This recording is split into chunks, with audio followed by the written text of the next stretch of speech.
dear beloved, Boss Mike, Cervera.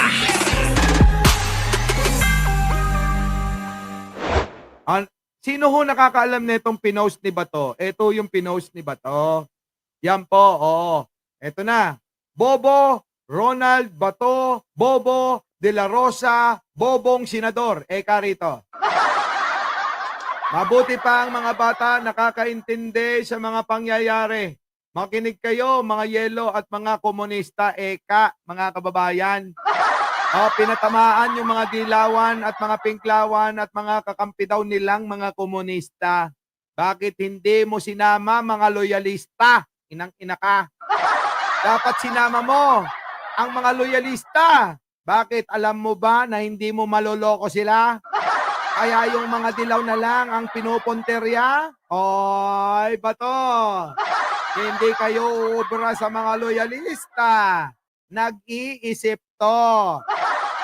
Di ba mga kababayan ko? Sabi din ni Bobong Ronald Batong Bobong De La Rosang mga kababayan na bobo. Mabuti pa ang mga bata, eka, nakakaintindi sa mga pangyayari. Makinig kayo mga yelo at mga komunista. Kita nyo, nasan naman yung loyalista? Bakit hindi nyo sinama? Kasi alam nila na mga loyalista, matatalino sila. Tama po ba mga kababayan? Hindi sinama ni Bato kasi alam niya na ang mga loyalista, matatalino talaga. Kaya maging proud kayo mga kababayan sa mga post ni Bato. Dito nyo na malalaman na magkaiba ang mga DDS, dilawan, komunista, pinklawan sa loyalista. Ano? Tama po ba mga kababayan? Tama! No, eto na. Puntahan natin tong post na to kung ano nilalaman ng video na to mga kababayan. Pasok! Tanong? Yes po. Pabor. Ayan po mga kababayan. Ito ha. Pansinin ninyo.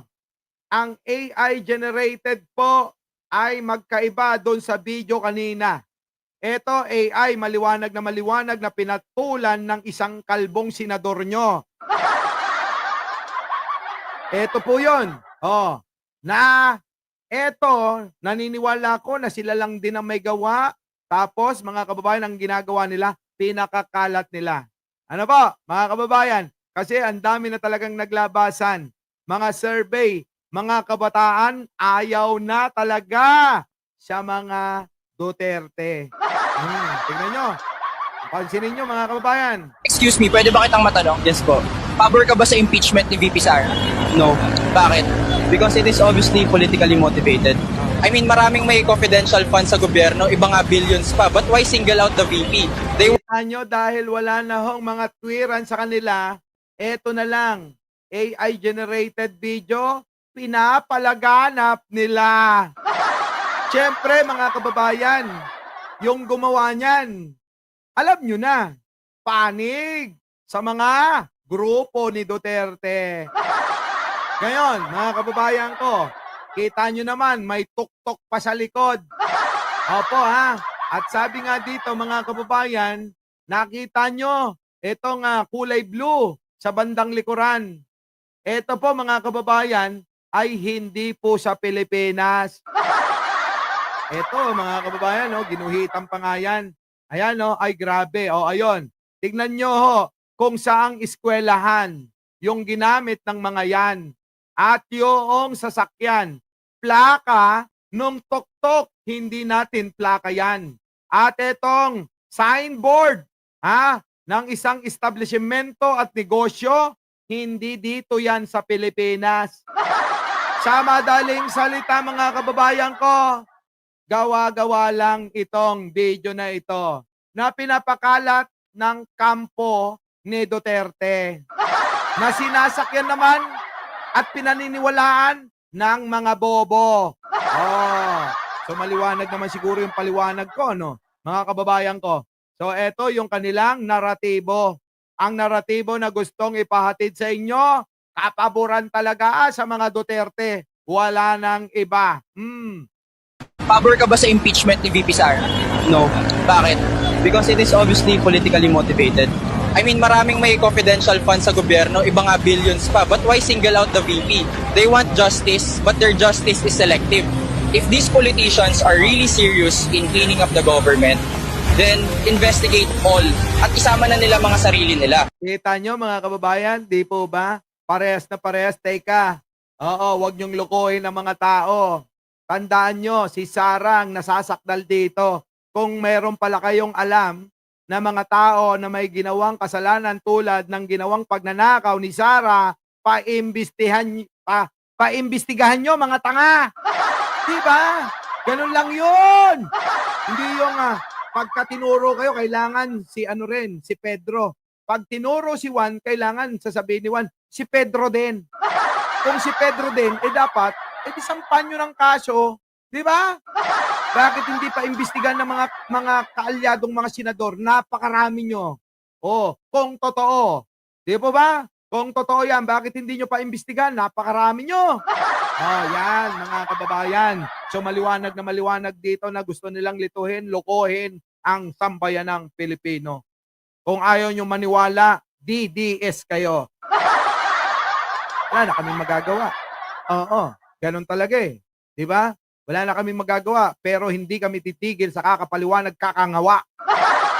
Di ba mga kababayan ko?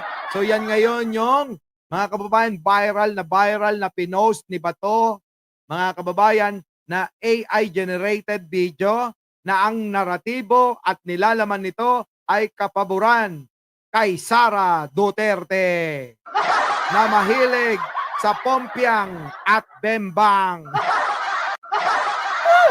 Ay nako mga kababayan. Kaya nga sabi, Nino, ng mga mahuhusay. Ito pa, mga kababayan. We kept on borrowing. Hindi siya build. Sa mga itong katotohanan, mga kababayan. Itong sinasabi ni Darian, ni Richard. Pasok! Nung panahon ni Digong, we kept on borrowing. Hindi siya build. Borrow nangyari nung panahon ni Digong. And that was inevitably going to be a problem.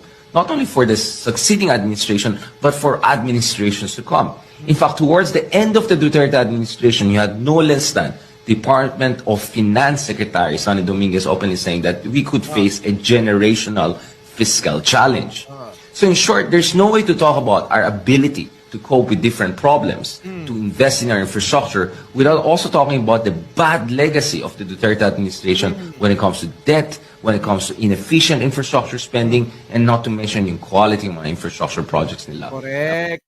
Mga kababayan, mga kababayan ko, tama yung sinabi ni Richard, na ang panunungkulan ni Rodrigo Duterte nung nakarang administrasyon, hindi build ang nangyari. Opo, ang nangyari po nun, kay Duterte, baro, utang. Kay Sara Duterte naman, beng-bang pompiang, PPP, pompiang, beng-bang. Pwede rin, BBB, beng-bang. Kapag sinaltik, iba na gusto, mga kababayan. Pompiang. Mga kababayan, matindi, mga kababayan ko. Our beloved Boss Mike Cervera.